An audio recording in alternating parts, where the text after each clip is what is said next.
Pemerintah melalui Kementerian Ketenagakerjaan, Kemenaker, baru saja menerbitkan Peraturan Menteri Ketenagakerjaan, Permenaker, Nomor 18 Tahun 2022 tentang penetapan upah minimum tahun 2023. Permenaker ini diteken oleh Menaker Ida Fauziah pada tanggal 16 November tahun 2022.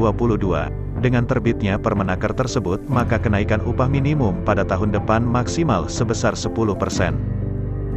Dalam pasal 6 Permenaker 18 tahun 2022 dijelaskan rumus formula penghitungan upah minimum sebagai berikut, UMT plus 1, sama dengan UMT, plus penyesuaian nilai UMX UMT UMT plus 1, adalah upah minimum yang akan ditetapkan, UMT, adalah upah minimum tahun berjalan, dan penyesuaian nilai UM adalah penyesuaian upah minimum yang merupakan penjumlahan antara inflasi dengan perkalian pertumbuhan ekonomi. Penghitungan penyesuaian nilai UM menjadi sangat penting untuk menghitung upah minimum yang akan ditetapkan, bahkan pemerintah memberikan batasan angka. Dalam pasal 7 ayat 1 dijelaskan, penetapan atas penyesuaian nilai UM tidak boleh melebihi 10%.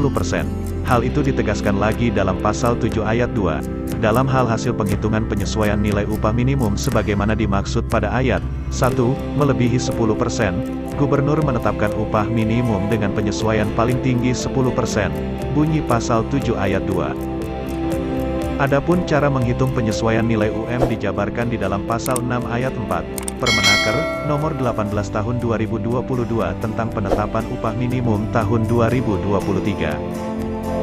Rumus menghitung penyesuaian nilai UM sebagai berikut, penyesuaian nilai UM sama dengan inflasi plus PX alfa.